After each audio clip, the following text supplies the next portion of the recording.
Greetings to all and welcome to the Seattle Law of One podcast. Today's episode is about breath work. Few things in life are more basic than breathing, which is probably why few people pay attention to it or think about it. Yet many different cultures, many dating back thousands of years, have developed spiritual practices centered on the power of breath work. And the entity is known as Quo, has noted more than a few times that the way we breathe in and breathe out can be a key part of how we lighten earth energies and planetary consciousness for fourth density. How so?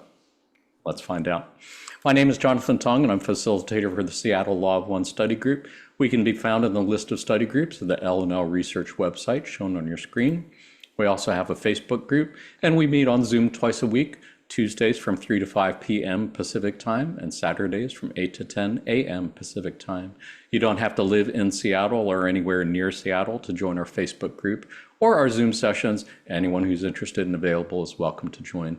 Just contact us at seattlelawofone@gmail.com to get on our mailing list. We send out emails once a week with the Zoom links and information on what we're talking about that week. We do also have a YouTube channel where we keep recordings of previous podcast episodes, as well as recordings of Q&A sessions with Jim McCarty, Austin Bridges, Gary Bean, and Tricia Bean from the L&L Research Channeling team. Just go to our YouTube channel and hit the subscribe button if you'd like to get notifications when we upload new videos. And contact us at seattlelawofone@gmail.com if you would like to sit in on any of our Q&A sessions. Otherwise, as mentioned, today's topic is breath work. Let's go ahead and meet our panelists. Panelists, let our viewers know who you are and where you're calling from, starting with Grace. Hi there, my name is Grace Rude, and I am calling from South Florida. Super looking forward to this discussion with everyone. Super looking forward to it myself. Ben? Hey everyone, my name is Ben Leaf, and I live in Everett, Washington, north of Seattle, and I'm also grateful to be here. I'm happy to serve. We're grateful to have you here again, Ben. And Susan? Hi, Susan Rabbani here, calling in from Wilmington, Massachusetts. And I am a 30-year yogi, and I believe in breath work to the very molecule of my body. So I'm really looking forward to speaking with all of our panelists here and sharing my thoughts. And we're really looking forward to the conversation as well.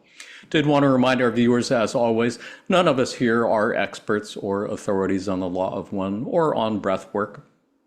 Somewhat. We're all here just having conversations about things of a spiritual nature that seem important to us. Anything we say could be wrong. You're welcome to disagree with anything that any of us say. If you are already familiar with the Law of One and the entity known as Quo, you might want to skip ahead to the chapter on breath and prana. Otherwise, for those who are new to the Law of One, you can think of it as a set of spiritual teachings based on the understanding that all is one and that one thing is love. All of the reading passages we're looking at today came to us through the process known as channeling.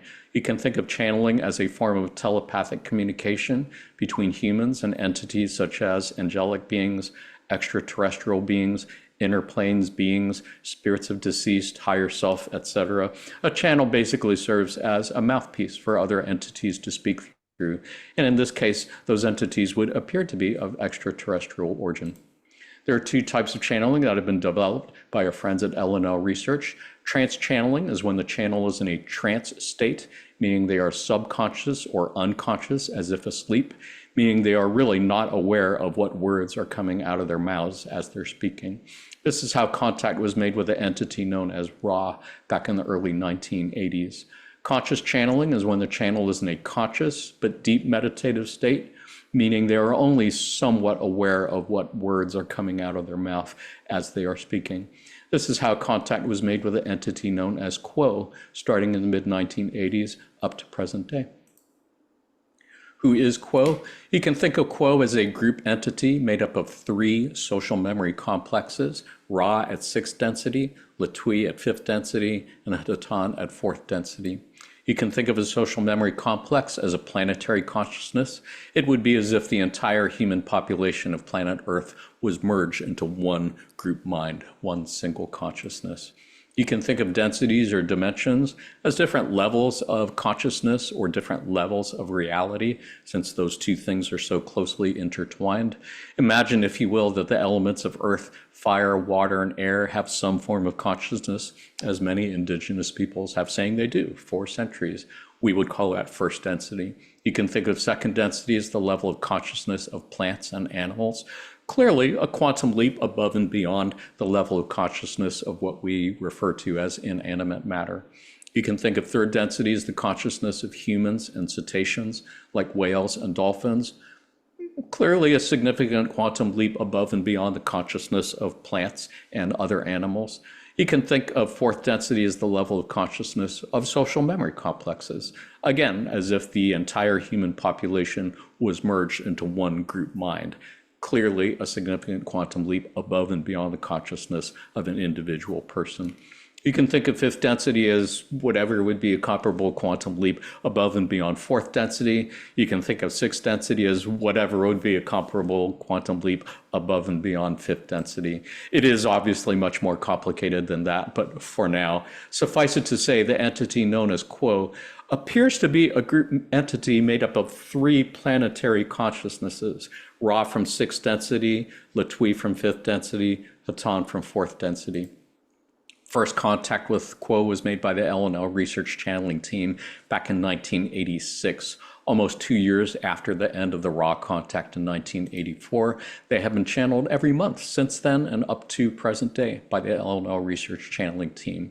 You can find sessions of those, transcripts of those sessions and the L&L conscious channeling library shown on your screen.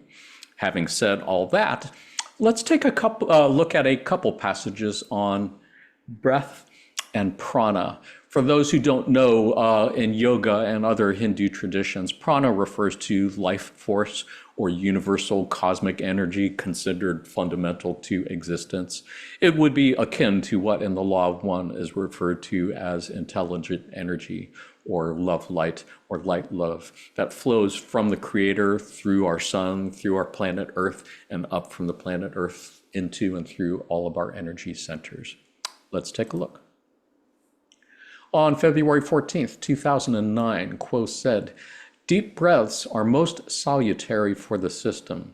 Just as the plant inhales light, which it metabolizes into food, so does your energy body benefit from the deeper breathing in and out.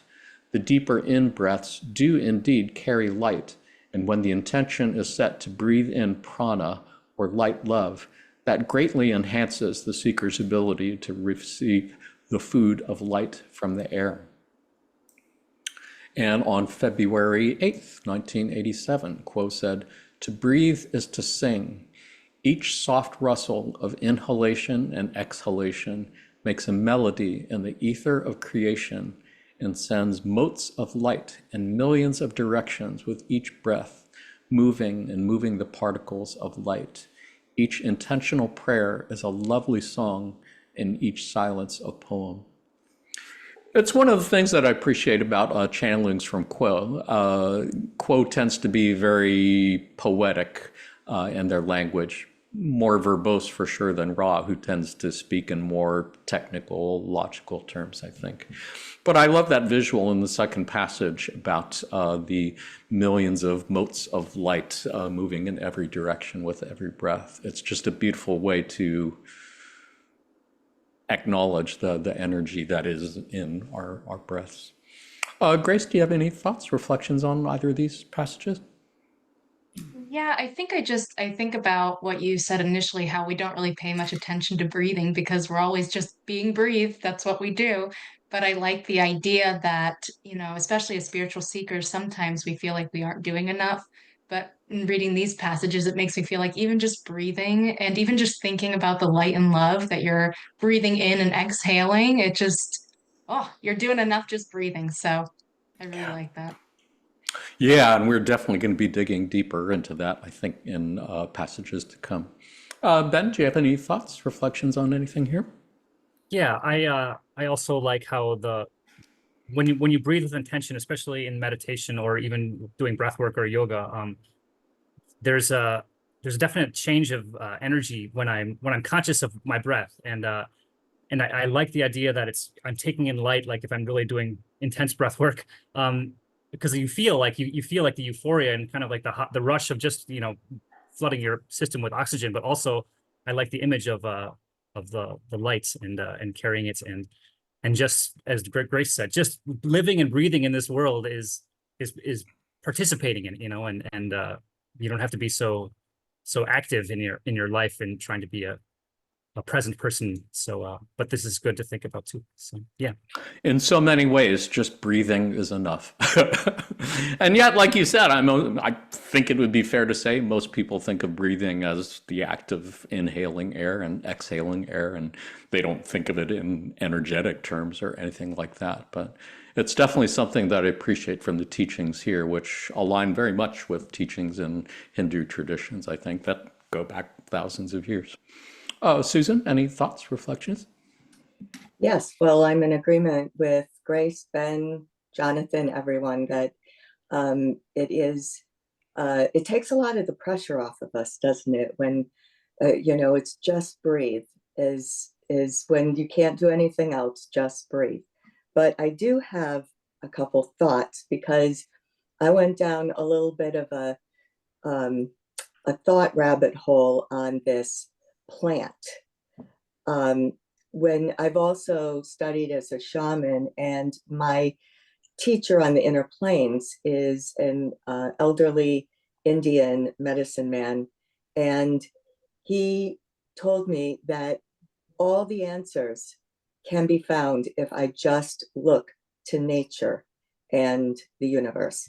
So I thought about the plants and what plants do. So the two thoughts are, firstly, there's this chemical reaction that happens, right? It kind of cleans the air. Plants take in carbon dioxide and breathe out oxygen. And where would we be without that? So really, really super important. So we're part of that system. The other one is a little bit more mystical. When you think about plants, take this etheric sunlight and actually form something from it. It's actually pretty astonishing. And so if you think of that love light that is all around us, when we take that in, we are building as well. So Yeah. I just Yeah. had some really exciting thoughts around that I wanted to share. Yeah, that's beautiful. I really appreciate that. I mean, it is basically photosynthesis. We're talking about things that every kid learns about in high school biology. And yet, as you're saying, there is so much more to that. There's something magical about being able to take in light energy, which again isn't just light, it's prana, it's universal energy, and convert it from that light form into sugar form, which, as they're saying here at the end of that session, the seeker's ability to receive the food of light from the air. It's really tying together the scientific concept as well as the spiritual concept in beautiful ways. Anyone else have any other thoughts on this? I had a couple other passages wanted to look at. Anybody have anything else wanted to add on this before we go? Cool. Let's take a look at a couple passages on breathing and speaking. On March 29th, 2008, Quo said, "We would note that the use of the voice in saying the statements out loud is helpful in terms of creating the maximum impression of the self upon the self using this technique. If a thought remains within the mind, it has its natural limits of power and is of a certain kind. It is a thought form. If the same thought is spoken out loud and breath has been expended in the saying, it has become sacred. It is not simply a thought form. In the expenditure of breath, it is a living thing, and the entire effect is greatly enhanced in that the seeker hears himself. Indeed, tangentially, we would note that there are many times when it is helpful for seekers to speak out loud to themselves, talking to themselves out loud about their considerations. For in developing the sentences that are spoken aloud, the seeker is able to break the cycles of repetition that occur within the mind when it is thinking to itself. And then the seeker hears what he is thinking in a different way. Really fascinating passage. And it's funny, for the first time, like a minute ago, as I was reading this passage and I was reading the second paragraph about seekers talking to themselves, I was really thinking of the people I see walking downtown on the streets of Seattle who are talking out loud to whoever the fuck they are talking to. And it's interesting to look at it from a law of one perspective and realize, well, okay, maybe they are in fact doing that. Maybe for them, the act of saying the thoughts out loud as opposed to letting them just stay in their mind, for them is helping in some fashion. And yeah, maybe that's a good thing. For sure, I mean, the power of speech, I think they're saying has a power to break thought patterns we've kind of gotten ourselves sunk into. Ben, did you have any thoughts, reflections on anything here? Yeah, I did. I used to work in another life at a chiropractic office, and the chiropractor was very spiritually awakened, and he really preached affirmations, daily affirmations, and part of it was you had to say it out loud, and you had to say each affirmation out loud 3 times. And for part of the job, we kind of played along or whatever, but I realized that even if you don't believe it, when you speak the words and speak the affirmations, it like kind of reprograms you a little bit and the way you look at things. And so I agree that speaking a thought form definitely gives it energy and power, and it's resonating through the airwaves, and other people might hear it, and that indirectly can influence their thought patterns as well. So I definitely agree that speaking a thought into the existence is definitely gives it energy. So yeah, I appreciate you bringing up affirmations too. That was something I had thought about but forgot. And for sure, there is power in making a resolution to do something, like I'm going to lose weight or something, and then say it out loud, or maybe say it to someone else. There is an extra level of accountability, perhaps you could say, that goes with saying it out loud. Susan, any thoughts, reflections? Yeah, my mind went to the affirmation, which can be kind of hokey and new agey, but there is definitely something to that. And I think the more sacred a word has become throughout our cycle here on planet Earth, the more you can tap into it and it means something. Like all those beautiful hymns that maybe we sang in church, they still resonate in my body, even though I've left or tangentially left that practice. So I agree about the sacredness, and the more that it's done, the more sacred it becomes. And I think, different practices, saying Om together as a group and things like that, are really excellent ways of tapping into that sacred nature, especially when there's intention involved. So that's my one thought on it that I'll share at this time. Yeah, I appreciate that. And I think we're going to dig a little deeper into that on the next passage as well. Grace, any thoughts, reflections? Yeah, I just think like personally for myself, like the part in the second paragraph that you highlighted in blue, breaking the cycle of repetition that occurs within the mind. I cannot tell you how many times like I just am spinning my own wheels about just nonsense thoughts. And then the minute I say it out loud, I'm like, oh, wait a second, that doesn't quite make sense. But I had been like pondering it for like many minutes or hours before. But like I really find that saying thoughts out loud help you process it in a different way. And I think it is a kind of alchemy that we are doing because we are taking the thought form and then we are speaking it, or even like the journaling practices that people engage in. That is a form of alchemy. And I really appreciate it from that perspective. Yeah, and I really appreciate your bringing that up. It does remind me of how often me, for example, can have knee-jerk reactions when somebody says something that triggers something that I have issues with, and I just say things automatically because that's part of my programming. But like you're saying, I think there is alchemy in realizing that there's a better way to do it, thinking of a better response to the knee-jerk thing, and then rather than just keeping it in thought form, but getting in the habit of saying it as a different response to those trigger things. helps reprogram the biocomputer, I think is how Quo would refer to it. Beautiful thoughts. Anybody else have any other thoughts, reflections on these passage here? I would like to say one other thing. Grace inspired me with that, saying things out loud. Also, sometimes when you have that negative thought loop and you're repeating it in your mind and you don't know about it, if you speak it aloud, you're like, I would never talk to anyone else like that. So why am I saying that internally?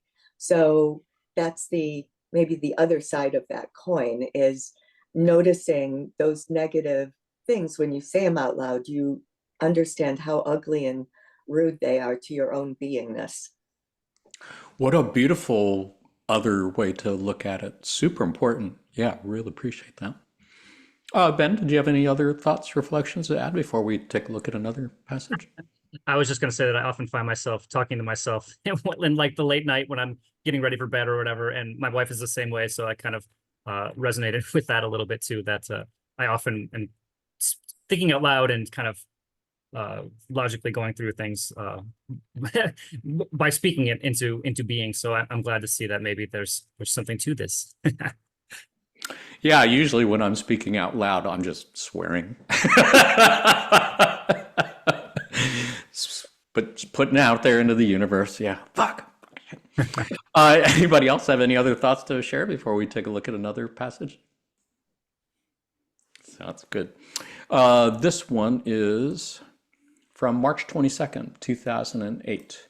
Quo said, "The action of speaking is one which can move down into the archetypal mind, bringing forth more than words as the thoughtful, focused seeker tries out new thoughts and puzzles over concepts as best he can with his human mind. Therefore, the very structure of words is sacred, and the breath is sacred, so there is a blessedness involved in working with words that inspire."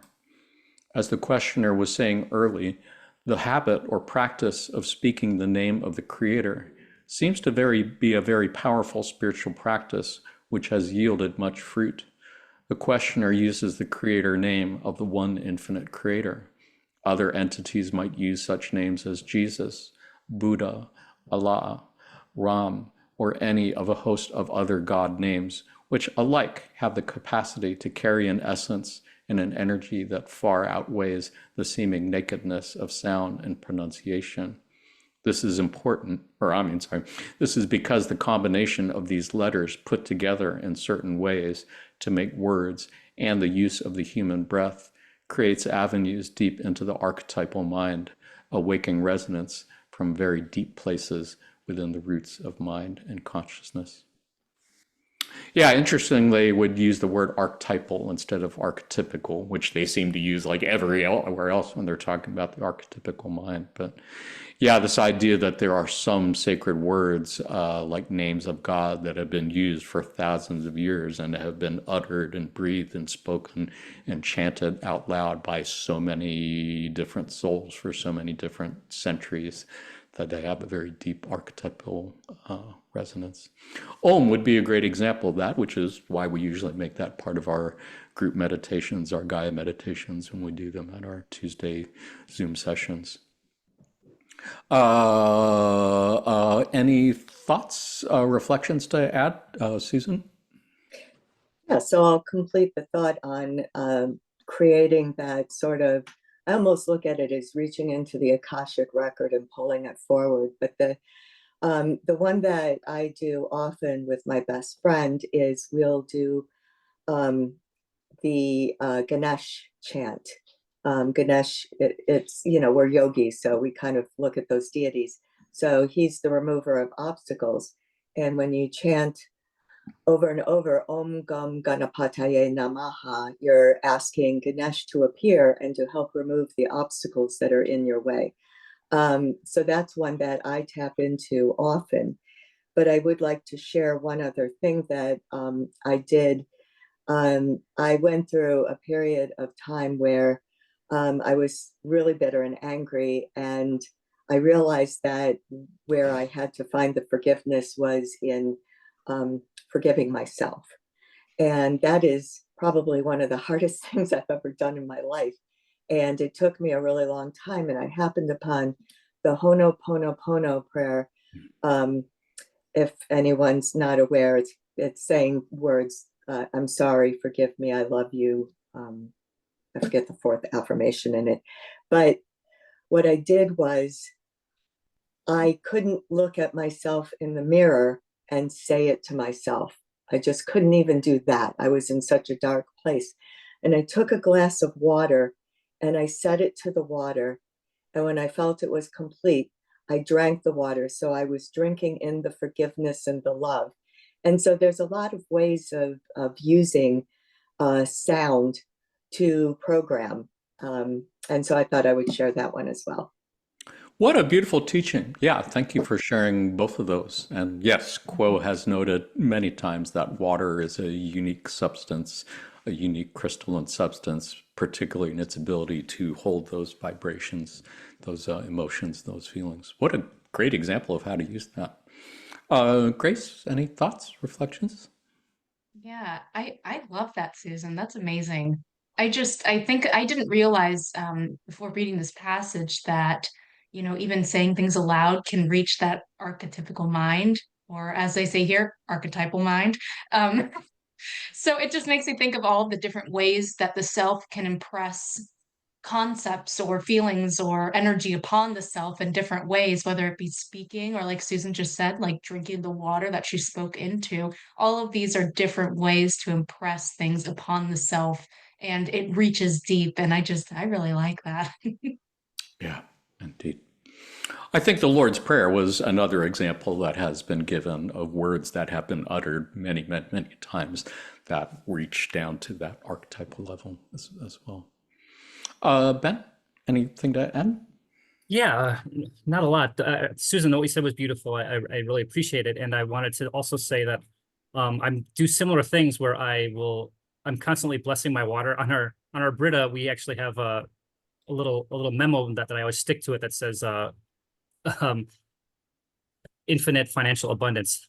That's just one little attention. So every time we're drinking the water or I make coffee with it, I'm always drinking in this infinite financial abundance, that because we live in infinite abundance. It's the truth. We just block ourselves off because with our thinking, which gets in the way sometimes. So I really appreciate how it says speaking the names of these deities automatically like raises the vibration of the words, in such as in prayer or even in song. And I think I believe in it too, because I feel it, and it's a practice I do constantly. Because words do have power. So so I do follow my own affirmations and my own little spells and things that I do with my words. So yeah, That's nice. I resonate with all of this. Yeah, it's interesting that we're talking about water and affirmations and prayers and such, because, yeah, that's something we regularly do at our place too. I have a gallon glass jar of water that I put by a window that gets light, and it has a quartz crystal in it. And whenever I fill it with water, I ask the Archangel Gabriel, who is associated with water, to bless it, magnetize it with the purest love light of the one infinite creator, and bring healing of mind and body spirit to all who drink it. And may it be received as holy water by all who drink it. And yeah, we just use that water as our drinking water. I have no idea if it's helping or anything, but I feel good about it. That feels good to me, and I try to recognize that and remember that whenever I do drink. Anybody else have any other thoughts on anything here before we change subjects and look at some other passages? I'm thinking about the names here, the Jesus, Buddha, Allah, Ram. It just makes me think about all of the words that carry such distortion. And like in the raw channelings, how they actually noted a few words that they weren't going to use, and they were going to use different words because they were a little bit more accurate or less distorted.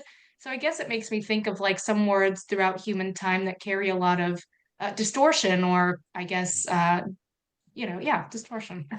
Any particular words thinking of?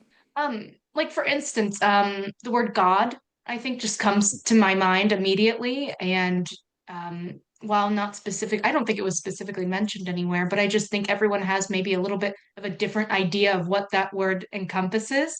And so I avoid using the word just because it feels like very distorted to me. Same with the word ego. That's a very distorted word to me. And I think different people have many different perceptions of what that means. So I always try to go to the heart of what I'm trying to get at.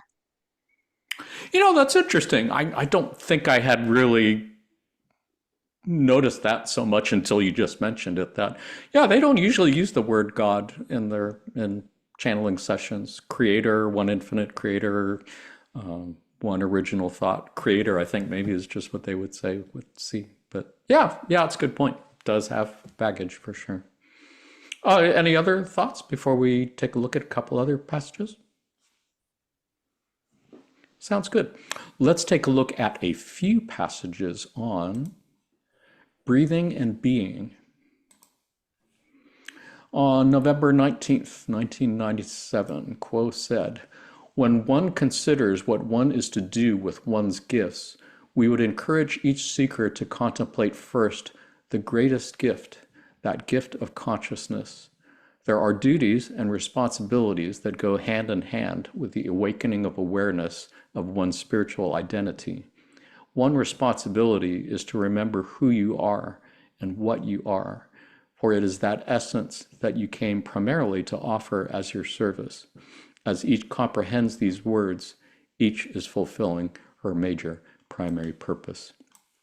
For the primary service is to share sacrificially the essential vibrations of self with the planet that you call Earth, in order that the planetary consciousness may be lightened at this critical time, metaphysically speaking, in Earth's history. So no matter what occurs within the outer world, as the one known as C observed, no matter whether one develops a new physics or works and retires, the primary service is performed as you breathe in and out, and as you are most deeply and truly yourself." Beautiful passage that I think echoes pretty well what somebody said a few minutes ago about just existing. Just by being here and breathing in and out, you are fulfilling your mission. And that's a super powerful thing to really understand on a deep, deep heart level. Grace, any thoughts, reflections here? No thoughts on this one. Ben? Yeah. So this is kind of like what we just talked about, how I think a lot of what these passages are pointing to is just being aware while you're alive, while you're going through life, because I feel like so many people in this late third density are kind of stuck in their patterns and stuck in the program of the system, and we're being bombarded constantly with negative news and all the strife of the world. But the truth is that all is well all the time, and these physical bodies that we're participating in right now are not our truth selves. These are just water bags that our spirits are wearing for 70 years or 80 years or so, and then we go back to our truer selves, our higher selves, or whatever you want to consider we move on to from here. So I think that I really like how just being here and being alive in this world and being aware that there's more to everything is enough, and like it says, because I think people who have been spiritually awakened, or maybe are a little more developed and are a little more aware of the greater system, are able to have a little more peace, and maybe that peace brings groundedness to those around them and helps everyone kind of be a little more relaxed and understanding of each other. At least that's my hope, and that's the energy I try to put out into the world, and why I agree to do podcasts like this. So we appreciate the way you are expressing who you are, Mr. Leaf. Most appreciate thank it. you. That's my 2 cents, and I'll leave it there. That's beautiful. Thank you. Yeah. Susan, any thoughts, reflections? Yeah, well, I have to piggyback off Ben with a joke about, I'm going to destroy it because I called it a joke already, but I remember a Star Trek episode where they encountered these mechanical extraterrestrials, and they called us, and it seemed very derogatory, they called us mostly bags of water. And so that reminded me of that, because I thought it was hilarious then, and I still think it's hilarious. But the one thing, oh, you know what? Yeah, I think I'm going to save the thought till the next passage that you have. Yeah. Sounds good. Yeah, I think I did want to note that they have said many times in many other sessions that your best way of being of service to others is really be who you are on the deepest level, because at the deepest level, you are the one infinite creator.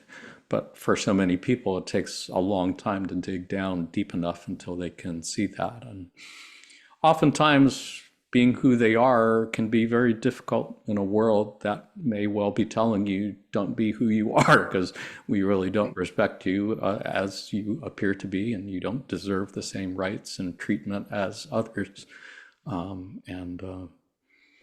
Yeah, when I read through this passage, it often makes me think of people who have suicidal thoughts or have had suicidal thoughts, just because being here incarnated in this world can just be really difficult and really painful.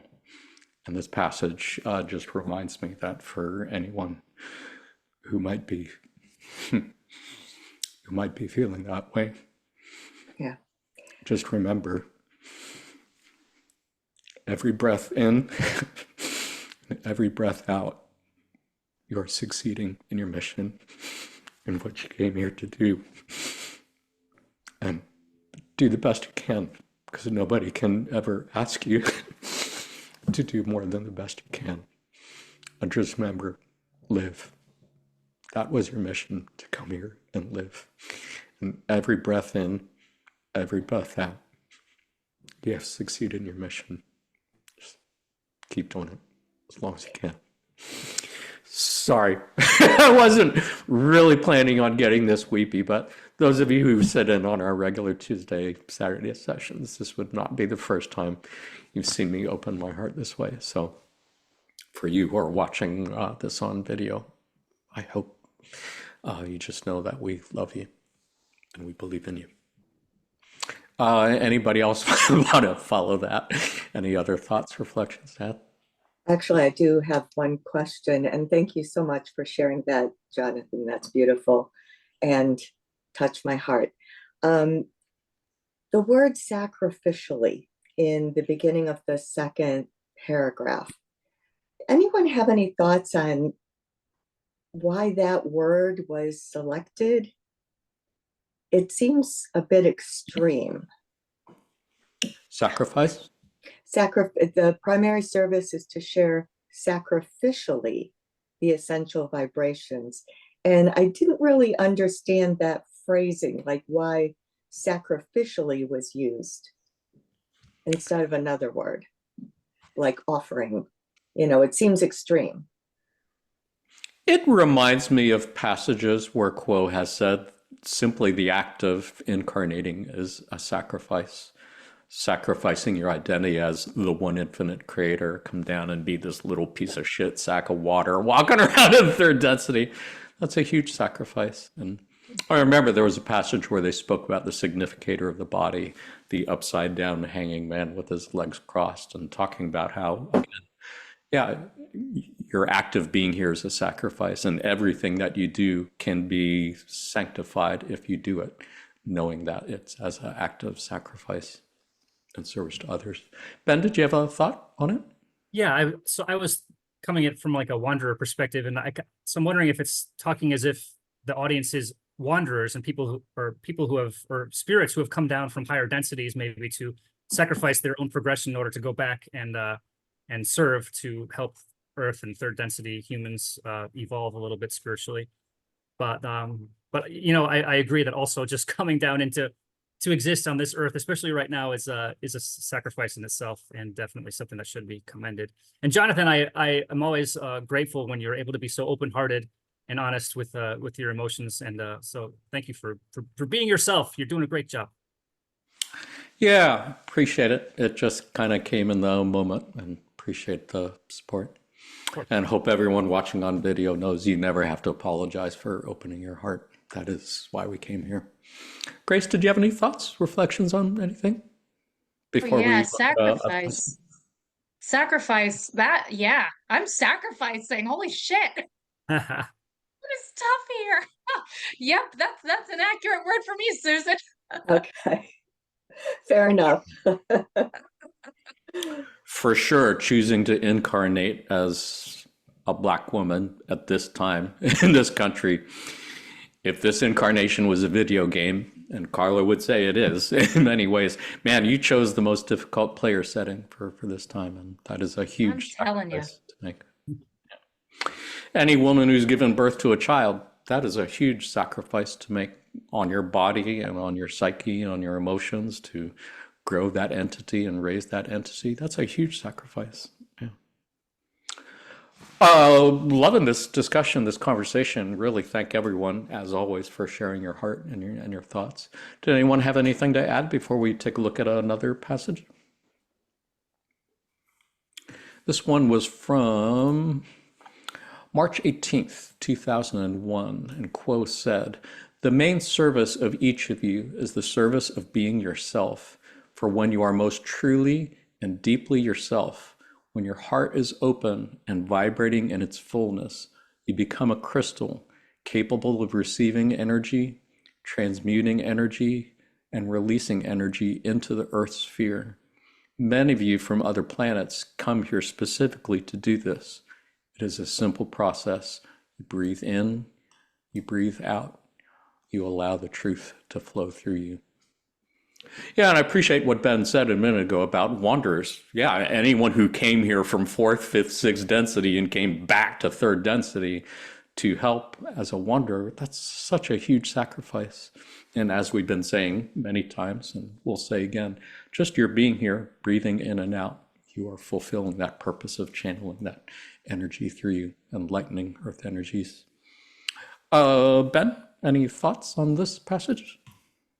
Yeah, I was thinking about how hard it is to be your authentic self in this world, and because there's so many there's so much societal pressure to play certain roles and play your parts and be the good worker, and it's so it's refreshing to see this and to I try to always be honest and speak the truth and be the most authentic I can be, and there's something commendable about those who are not afraid to be weird and be outspoken and challenge the system. And I think that's a lot of what wanderers do. Is a lot of them are system busters and out in the open, but I think a lot of them are also in the background and quietly just living lives as good people and good examples, and that's just as vital and needed as well, especially in this time. So yeah, I agree. I allow truth to flow through you is a good thought to hold. Yeah, I appreciate your sharing that. And it reminds me of what Quo has said about indigo children being wanderers from fourth density who already graduated from fourth density, but volunteered to come back to third density to help in the transition. And that for many of those indigo children, who I would say certainly anyone under the age of 30 is probably an indigo child, if they're having a really hard time fitting in, it's probably because they didn't come here to fit in with third density. They came here to fit in with fourth density and plant the seeds for fourth density. And that can be really, really difficult if your core vibration doesn't really match the vibration that the rest of the collective seems to be in. Susan, any thoughts here? Yes, I loved what Ben said and allowing the truth to flow through you, echoing what the passage says. I was reminded of an instance. Now, growing up, what are the things you don't discuss in polite company? Sex and politics, right? And religion. So a lot of times I would stay quiet because it's someone's beliefs or something. But a number of years ago, someone said, well, YOLO, right? And YOLO means you only live once. And I said, you know what? I don't believe that's true. And he was so taken aback. I think that everyone gets stuck in these memes that he's like, really? And he wanted to talk with me about it then. And it reminds me, all I was doing was breathing out the truth from my Blu-ray about my belief system, and it intrigued him. So I wanted to share that with you. And the other thought was, anytime I see crystal in a paragraph, I go zing right to it. Because for years and years, when I studied the raw material, he would Ra would say the regularized patterns of a crystal, and I'm like, what is this about?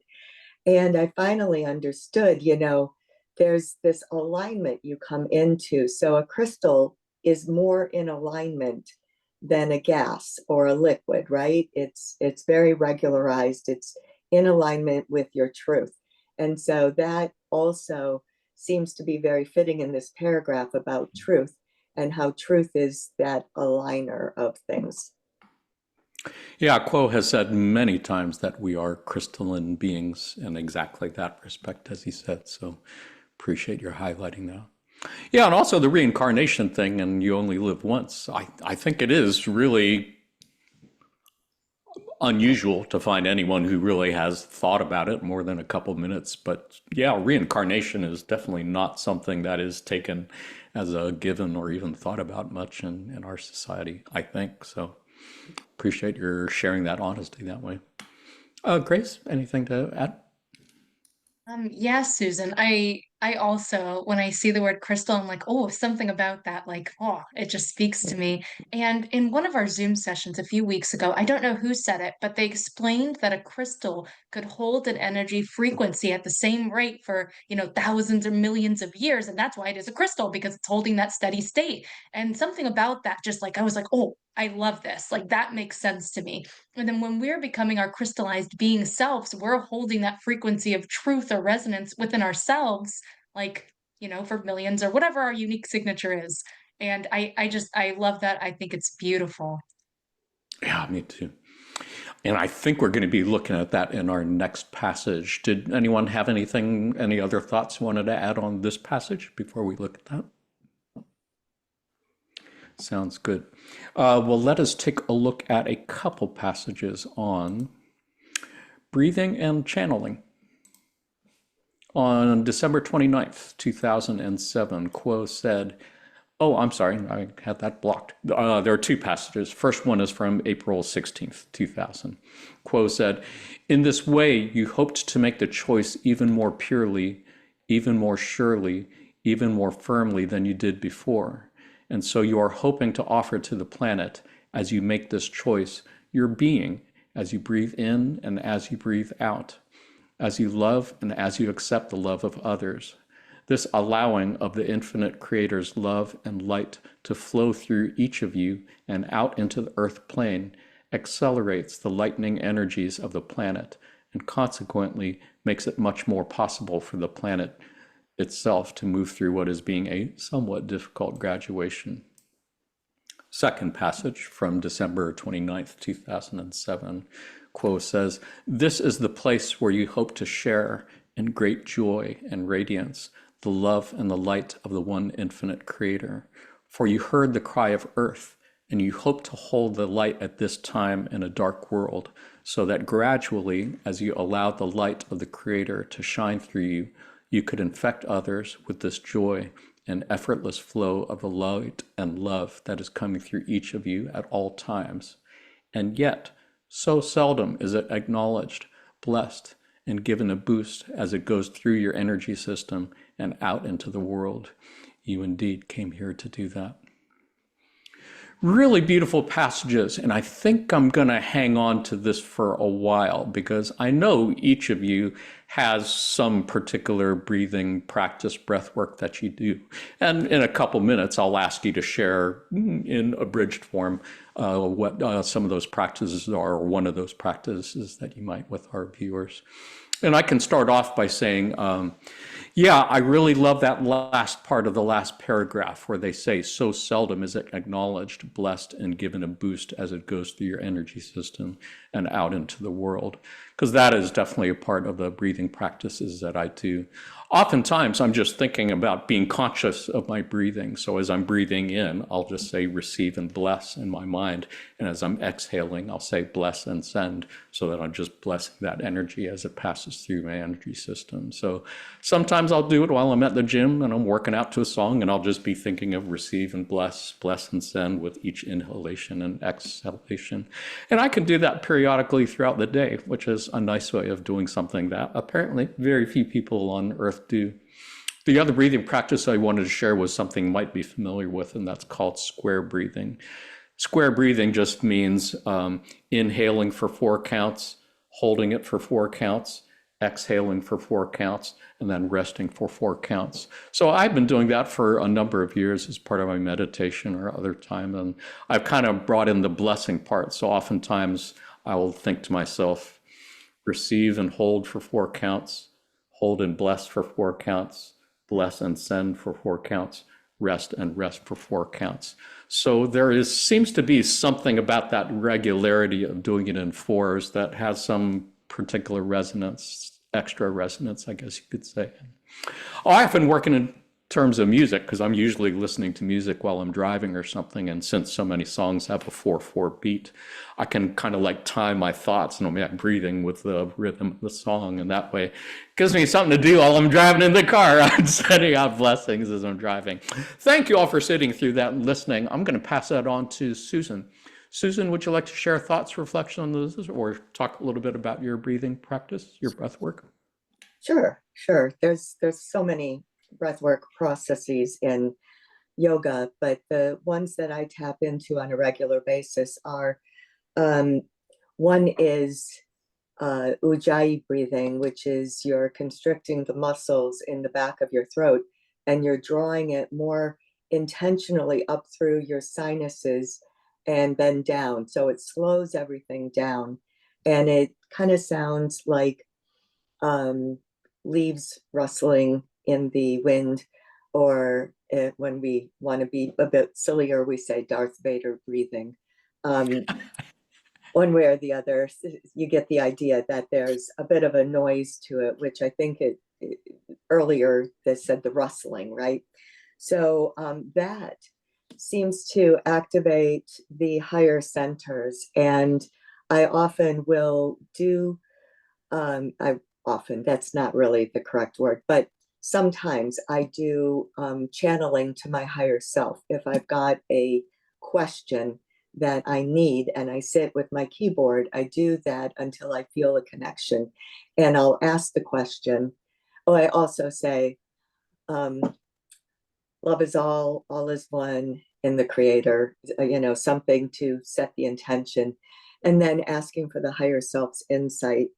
So that's one of them that I find really effective to get some answers. And Nice. the other Susan, one can I is, ask you the name of the first yogic breathing practice you mentioned? Does it have a name? Can you spell it? Ujjayi. I think it's spelled like Ujjayi, Ujjayi breathing. Yeah.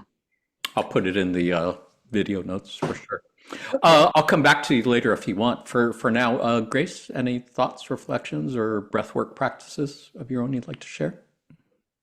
Yeah, I think the breath is super cool because it's one of those things like blinking that goes on automatically, but then you can tap into it and then you can, be conscious with it.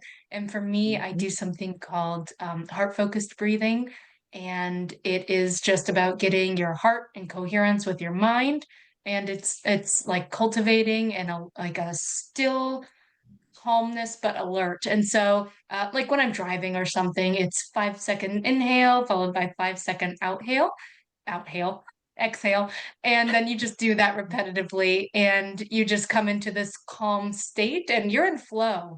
It doesn't take long, and I enjoy doing that and just tapping into that subconscious process and being more conscious with my breathing. It's beautiful. Yeah, and I appreciate you bringing up the word consciousness because it reminds me of what Quo has referred to so many times as work in consciousness. And in terms of breathing, I mean, everybody breathes, but very few people are breathing consciously. So adding whatever it is that we've heard so far today as something consciously you do while you're breathing, yeah, I think there is definitely power in that, spiritual power. Ben, anything to add? Any practices of your own you'd like to share? Yeah, sure. So I'm a big fan of the Wim Hof method, and he's a I can't remember. I think he's European. I think he's We I'm can not sure. Google it up. Yeah, I Wim think it might be Hof. from the Netherlands or something like that. But he's a really interesting guy. And And my dad discovered him. This is back in like 2015 or so, and he told me about it because I was going through a really stressful time in my life. We were planning on moving from Phoenix to up here to Seattle, and so my dad told me about this Wim Hof method, and it was a YouTube link he sent me, and so I've been doing it basically periodically whenever I have major stress in my life, or just if I'm trying to like reconnect with myself. And I've found that when I've completed a few sessions, so what it is basically 30 seconds of deep, intense breathing, and then there's a breath hold that can go up to even 2 minutes, and then there's a release, and then it starts over, and you can do it however many times you want. But it definitely floods the system with oxygen and prana. And I find that when I'm in the breath hold, I have such clear thinking, and I feel like Susan mentioned, I feel like I have a channel open to my higher self. So if I start this practice with an intention or a question, even a lot of times during that breath hold, the answers or the clarity will kind of bubble up through me, and it'll kind of give me a different perspective, and there's a certain peace that comes with it too. And maybe that's just the oxygen, giving me that euphoria, but maybe there's something mystical as well that's going on. And because I've leaned on it in times of need, and it's definitely been helpful to me. It's called the Wim Hof method, and you can certainly find it on YouTube. So I encourage anyone who's curious to check it out. Yeah, I appreciate your sharing that, because I know I've heard quite a few people say they have practiced or are practicing Wim Hof breathing as well. So hopefully our viewers will benefit from that as well. Do you make the rustling sound that Susan referred to when you're breathing in? Are you making like noise when you breathe in or breathe out, or is it silent? Well, if I'm breathing really deep, I try. Usually, it's you're supposed to breathe in through the mouth, in through the nose, out through the mouth. So it's kind of similar in a way, yes. But it's not. It doesn't necessarily sound like Darth Vader. It just depends how intense you're breathing. It's going to be a little bit noisy, but no, it's not specifically directed through the sinuses, like she said. Nice. Yeah, I love the tips, and I hope our viewers appreciate them as well. Panelists, did anyone have anything else they wanted to share before we change subjects, look at another passage? I just want to say again how these two passages both feel like kind of pep talks to wanderers who are maybe having a rough time down here on Earth, and but it kind of these passages have that same sense of all is well, and you're doing what you need to do just by existing in this Earth at this time. So I appreciate that. Yeah, for sure. Definitely appreciate your reminder of that. And I would only add for our viewers that part at the end where it says, so seldom is it acknowledged. We're constantly taking energy, and we're constantly passing energy through our energy centers, but so few people are aware of it and like consciously bless it as it goes out. It's a beautiful thing that anybody can do anywhere, and it just involves breathing. Let's take a look at another passage on inspiration. On April 3rd, 2005, Quo said, "The word inspiration is a word that is literally talking about breath, wind, and when one speaks of breath or wind, one is speaking of the Spirit. It is said in your holy work, the Bible, the wind blows where it will, and no one can bid it. When the breath goes out of the body and does not return, the spirit has left the physical vehicle, and what is left is dust. You have been raised into manifestation from the dust, and the Spirit has breathed into you. And as you breathe in the one infinite Creator. And as you breathe out that which you have made of that creative inspiration. In and out, this is the rhythm of your living. You are never still. You do not arrive at some sort of stasis in which all has been accomplished. If each breath is a question, and each out-breath an answer, then the process may be seen never to end. You know not what you breathe in, and you know not what you breathe out. You can never know the extent to which your answer is useful to yourself or others. What you can know is that the supply of inward and outward motion is infinite. That is why we say to you again and again, my friends, how precious is this moment? How dear is this breath? Feel in this moment how beautiful, how profound is the quality of your love. Feel the devotion that lies beneath the roiled and stormy surface of the everyday. Feel at this moment the truth of the essential self. Feel the beauty of it trembling within you, too precious to express, and then breathe out and know the power of your every intention, thought and expression. Yeah, I really cannot emphasize enough that the people who are speaking these words as channels, like, were barely aware of what words they were coming out of their mouth as they were speaking. And yeah, beautiful that so many passages about breathing of all things. But yeah, super beautiful, super poetic here. Grace, any thoughts, reflections on anything here? Yeah, this whole paragraph just makes me think of the flow of nature and the flow of life and how nothing is ever staying still. Everything is always changing, but yet in our society and in our lives, we are essentially taught that, we need to have control over things and we need to do things. We're the doers. And yet I feel like when we talk about the breath, it just makes me think about that exhale, the letting go. And Alan Watts actually translated the word nirvana as exhalation, just letting go. And I think that's interesting. And it kind of speaks to this flow that we go through in life. And yeah, I really like it. I think it's beautiful. Yeah, yeah, appreciate your sharing that for sure. I had never really made the connection between inspiration and respiration before, but this spiritual connection between breathing and spiritual energy. Super appreciate it. Ben, anything to add? A little bit, yeah. So I like how it kind of talks about how you do not know what you breathe in, you do not know what you breathe out. It kind of leans into like the mystery of existence and the mystery of living under the veil, like we are right now. We don't see how, supposedly all these higher vibrational beings are around us and around the earth all the time. A lot of it is I guess you come down here with under the veil and kind of accept that we're blind and kind of groping in the dark, as the passage goes, right?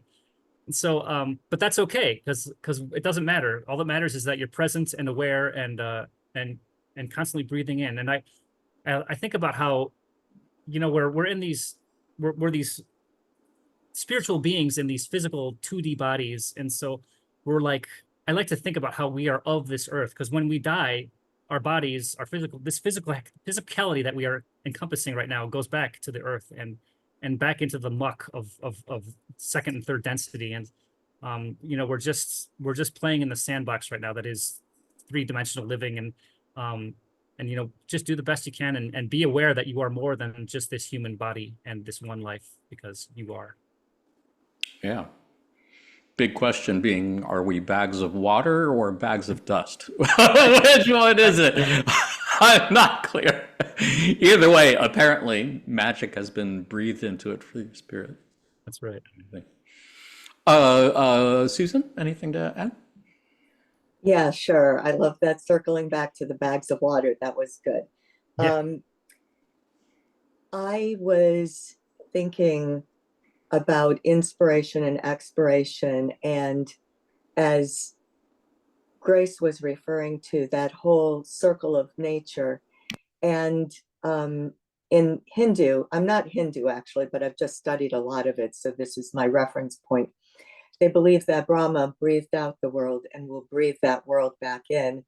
And so in each inspiration and expiration, we are being the creator, we are being Brahma. And that, for some reason, that kind of just smacked me upside the head. And I have no other words for that. Just sitting there in the beauty of that idea that we're like this little micro culture of the macro, right? Yeah, that never ceases to amaze me, the understanding that as infinite as the universe outside is, there's as equally infinite a universe within as well. Inner planes and outer planes, and they go into infinity in all directions. That's pretty cool, which I guess is why they say when you understand infinity, then the gateway opens to the law of one. Still working on it, for sure. Anyone else have any thoughts on this passage before we take a look at another one? I want to just share one more thought about this in particular.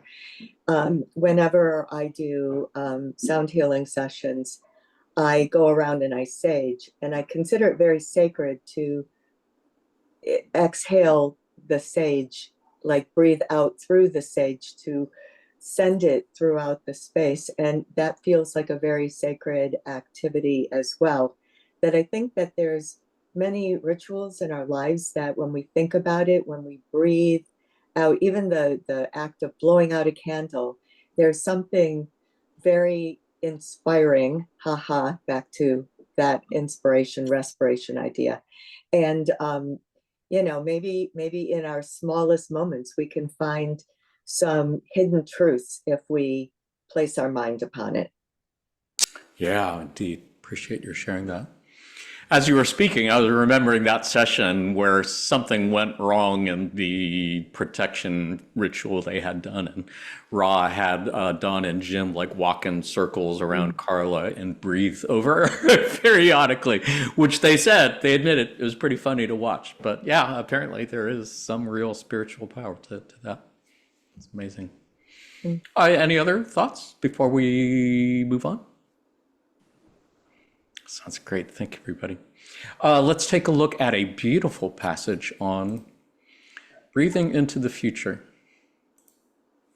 On November 21st, 2005, Quo said, "It is amazing to consider what occurs in any lifetime. From the beginning of your lifetime to this present moment, how many things have changed in your world? What progression has there been? And as you approach this present moment, have you not seen how these energies of progression have intensified and speeded up? As this time approaches, these energies will continue to intensify. What we would wish to do, rather than focusing on any detail, is to focus on the general nature of this cosmic moment. You dwell in a time that is coming to an end, and yet in your body, in your mind, and in your heart, you carry the seeds of the future within you. As you live your life, breathe in and breathe out. You are planting seeds that shall be reaped by those that come after you. We ask you to plant the seeds of love and faith with a happy heart and a peaceful mind."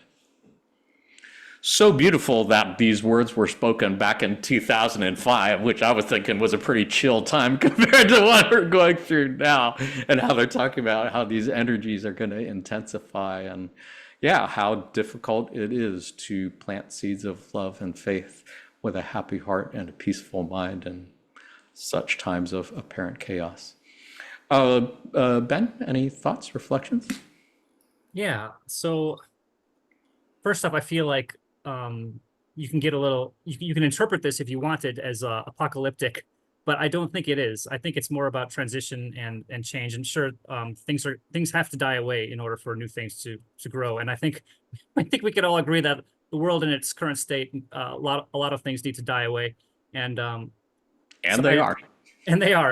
And I feel like, all we have to do is be aware and kind of have the vision in our hearts and our minds about what fourth density Earth would look and feel like. And I think even just having that seed, as Quo says, and that trust that what we could be and what they've mentioned that fourth density Earth is like, where everyone has compassion and empathy for each other, and no, there's no one considered less than, and everyone is divine because we are.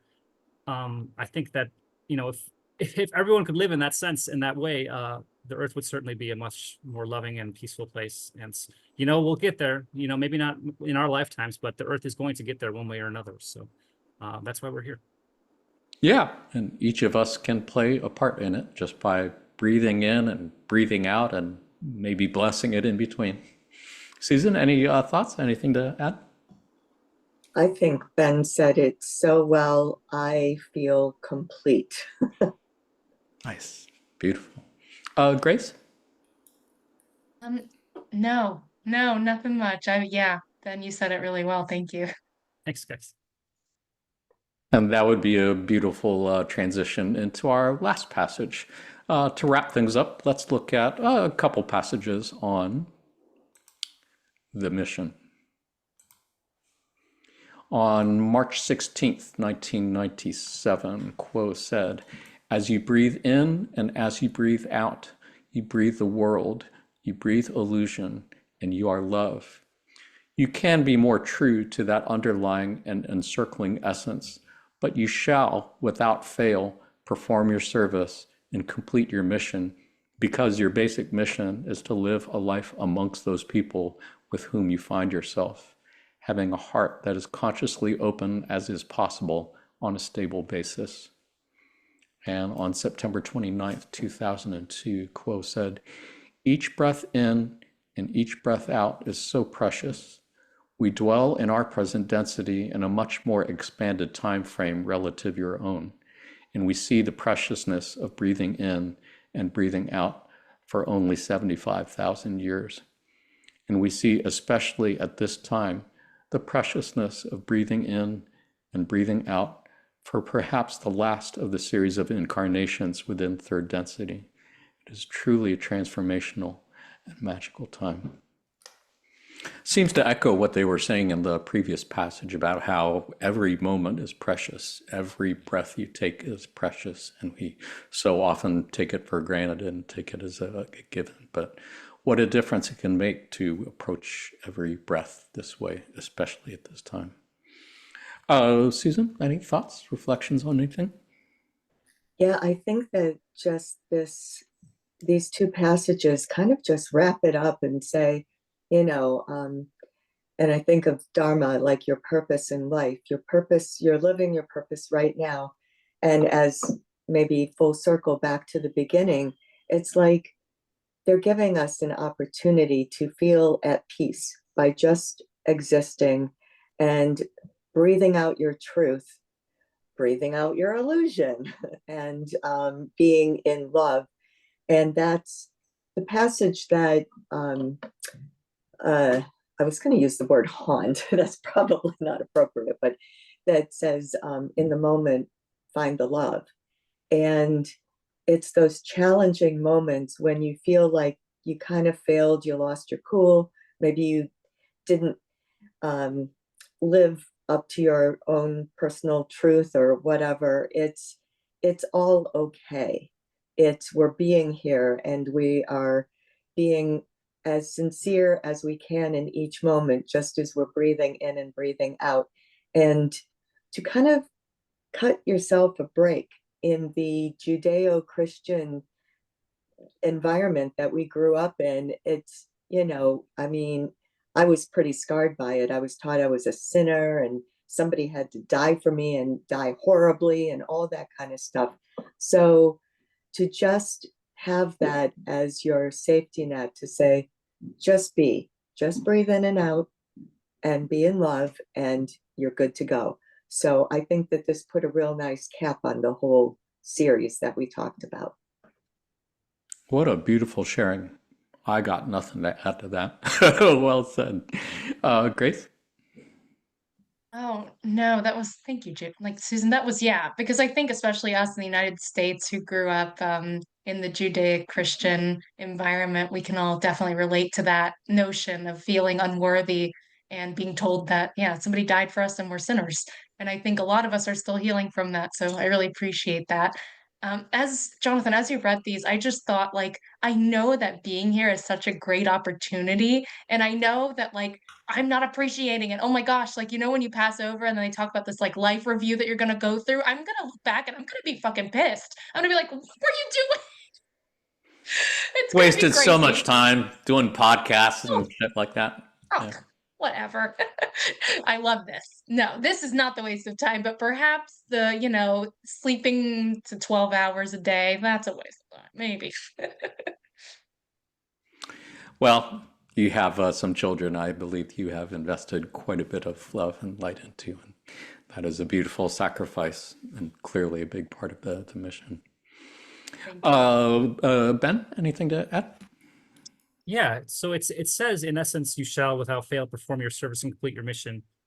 So I think that, we don't have to be so hard on ourselves, like, and kind of like Susan said beautifully, that, we don't have to take on the burdens of society that we're not worthy, because everyone is worthy, truthfully. And like I said before, no one is less than, and everyone is going through a unique experience as the creator, who's wanting to experience all these unique avenues of good and bad choices, and even being lazy and sleeping 12 hours a day. It's all valid in the long run, So my hope is that during that life review, my guides will be congratulatory and like, amazed at how I was able to survive in the collapse of the USA in 2025 or wherever we're heading, so I think that and that's kind of what Quo was saying too, like cut yourself some slack. What you're doing right now is intense, because right now is a transformational and magical time. And I like that too, because there's a lot of amazing things going on right now too. There's all these amazing discoveries. Like I keep going back to the experiment with the two slits and the lights, and how they prove that light is consciousness. And so we're right on the edge of quantum physics and realizing that we are master creators and that consciousness influences everything, because the truth is that we live in a conscious universe because everything is the one.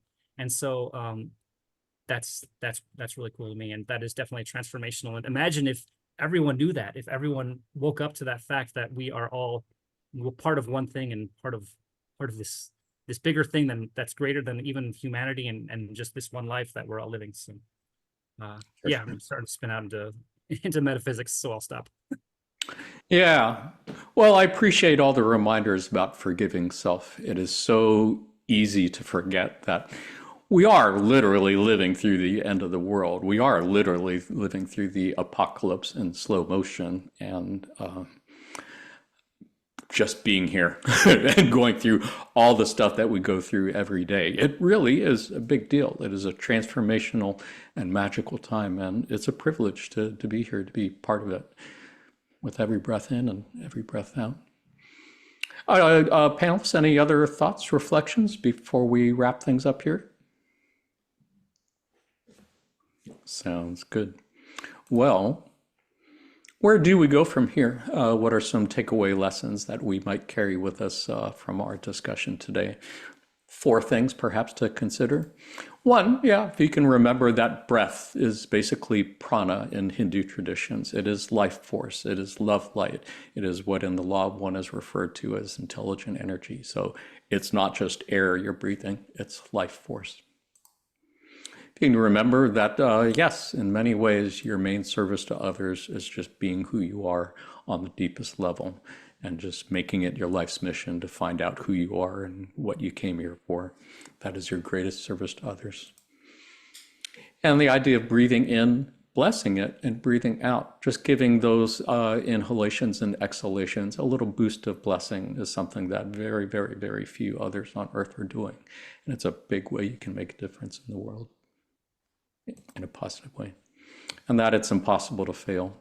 Whatever else you do here in this incarnation, if you're existing and breathing in and breathing out, you are already succeeding in your message and your mission. Any other thoughts, reflections, takeaway lessons of your own you'd like to add, Grace, or closing thoughts on this subject? Yeah, I just had a thought on number 2, like being of service is to just be yourself on the deepest level.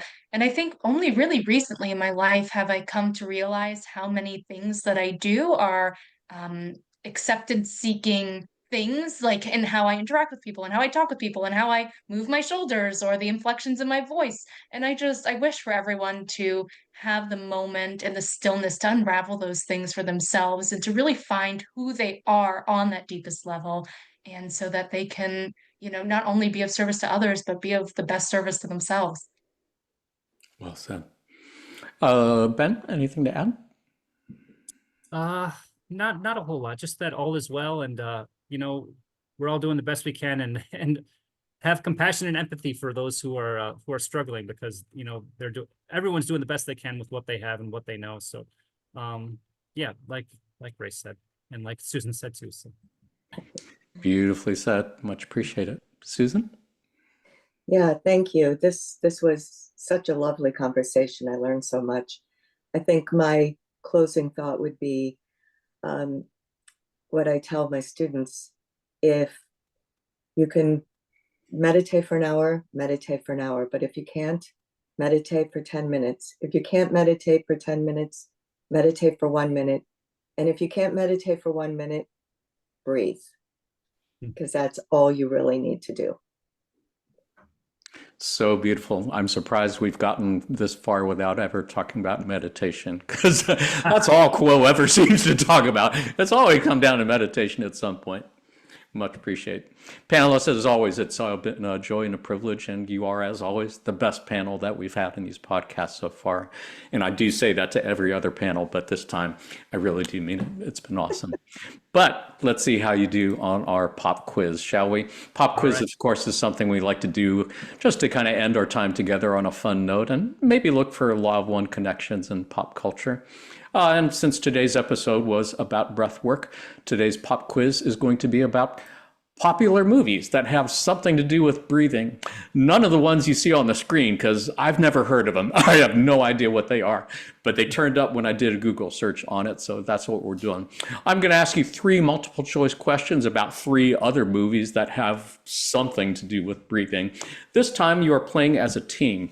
I'm going to give you up to 3 hints for each movie, one at a time. See if, as a team, somebody can guess the correct movie in as few hints as possible, and you can keep score as you go along. And viewers, of course, you can say your answers out loud as you're watching and keep score on your own. We can hear you through time space. Are you ready for your first hint for the first movie? Yes. Your first movie was released in 1995 and had an ensemble cast including Angela Bassett, well known now as the Queen of Wakanda. And so many other great movies she's been in. Any guesses? What movie? You got 1 point so far. Here's your second hint. Okay.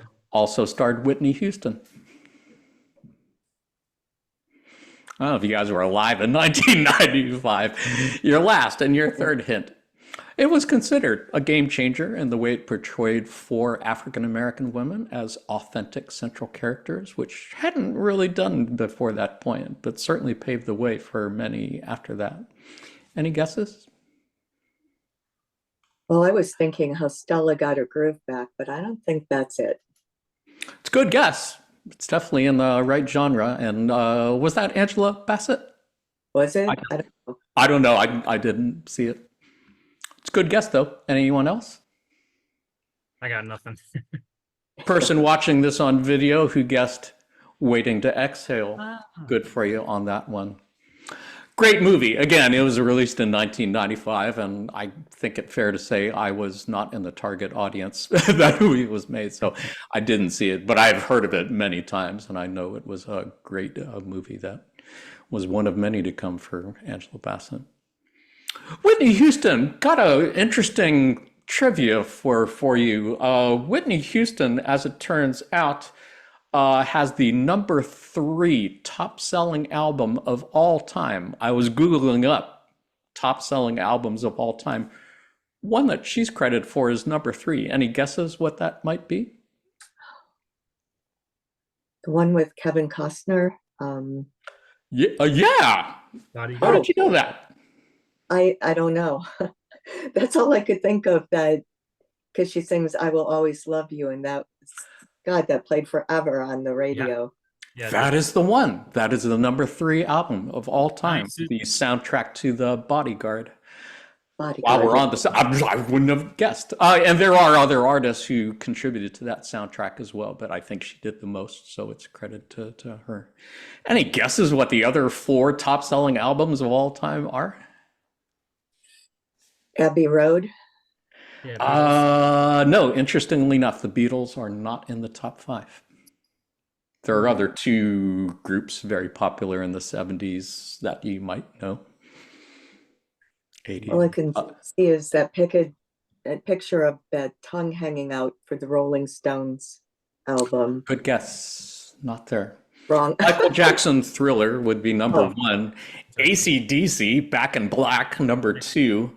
Whitney Houston Bodyguard soundtrack, number 3. Pink Floyd Dark Side of the Moon, number 4. And Eagles Greatest Hits, Eagles, nice. number 5. Yeah, definitely a boomer generation thing, I would say. Let's try another question. How about your first hint? Hopefully you'll do better on this one because you got 3 so far and you're going for the low score. First one, this is a classic science fiction movie from 1977. These are all movies that have something to do with breathing in some fashion. Any guesses? No. 1977 is Star Wars. You got it. Yes, very good. In one clue. Well done. And well done, random viewer on video who guessed that one correctly. Your other two hints were going to be that it led to 8 more movies involving sequels and prequels. And lastly, introduced what is considered one of the greatest movie villains of all time, who clearly had a breathing problem. That being the aforementioned Darth Vader. I believe this is like the 4th time he's come up in our episode today, synchronistically enough. Let's see how you do on the last one. This may or may not be challenging for you. It'll probably be challenging for you.